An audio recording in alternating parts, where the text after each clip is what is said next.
क्या आक्रमणकारी को मारना ही उसे खत्म करने का एकमात्र उपाय होता है? क्या आक्रमण करने वाला हमेशा के लिए शत्रु हो जाता है या फिर उसे मित्र भी बनाया जा सकता है?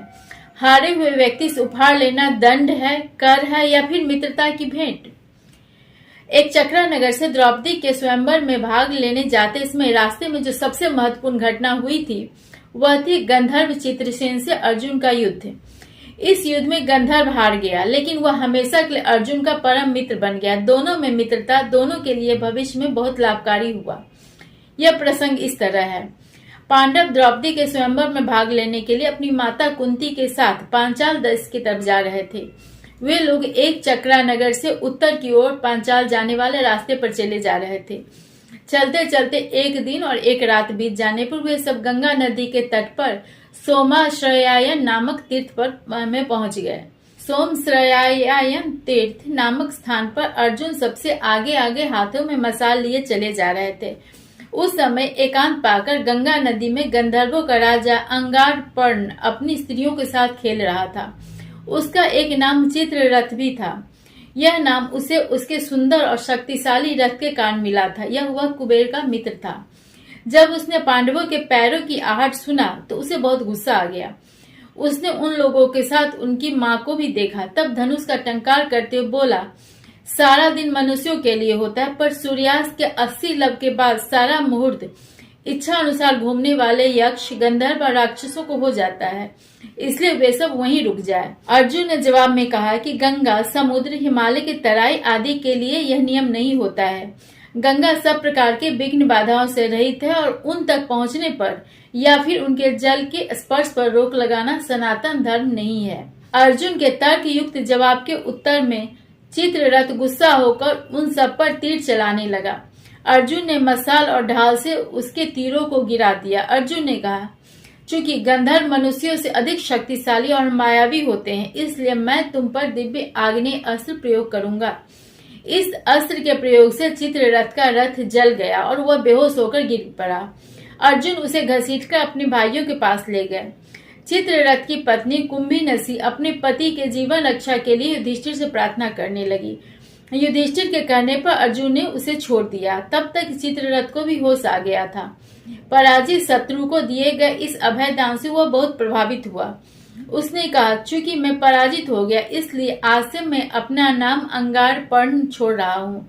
आज से मैं इस नाम से न तो अपना परिचय दूंगा, न ही अपनी वीरता की बात लोगों के सामने करूंगा।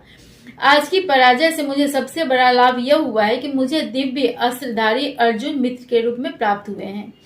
पहले मैं अपने सुंदर रथ के कारण चित्ररथ कहलाता था, अब मेरा नाम दग्ध रथ होगा। दग्ध रथ यानी जले हुए रथ वाला। चित्ररथ ने अपनी मित्रता के उपहार के रूप में अपनी एक विशेष विद्या भी अर्जुन को देने का वचन दिया। इस विद्या का नाम था चक्षुणी। इस विद्या से दूर की वस्तु को भी देखा जा सकता था। यह विद्या मनुष्य के पास नहीं थी, इसी कारण गंधर्व मनुष्यों से श्रेष्ठ समझे जाते थे। चित्ररथ ने पांचों भाइयों को गंधर्व लोक के 100 घोड़े भी दिए, पर अर्जुन को यह पसंद नहीं आया। उन्होंने कहा कि यदि तुमने प्रसन्न होकर अथवा प्राण संकट से बचाने के कारण मुझे विद्या, धन अथवा शस्त्र प्रदान किया है, तो इस प्रकार का दान मैं पसंद नहीं करता। लेकिन जब चित्ररथ ने उनसे चक्षुणी विद्या के बदले आग्नेय अस्त्र लेने और मित्रता का वचन दिया, तब मित्र के उपहार के रूप में ये चीज लेने के लिए अर्जुन मान गए। अब अर्जुन ने उनसे अपने पर रात में यात्रा करते समय अकारण आक्रमण करने का कारण पूछा।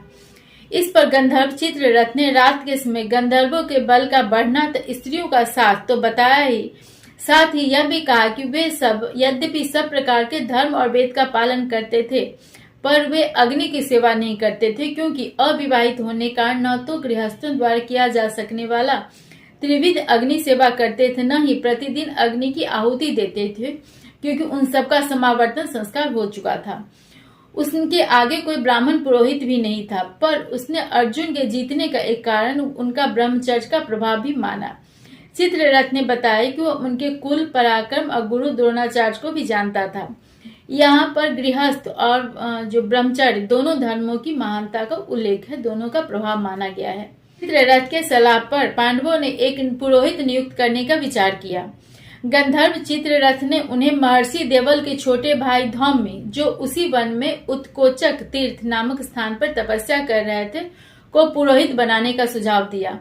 पांडवों ने कोचक तीर्थ जाकर धौम्य को पुरोहित के रूप में वर्ण किया। धौम्य ने भी अपनी स्वीकृति दे दी। अर्जुन चित्ररथ को आग्नेय अस्त्र की शिक्षा दिया, लेकिन उसका घोड़ा यह कहकर लेने से मना कर दिया कि जरूरत पड़ने पर ले लेंगे।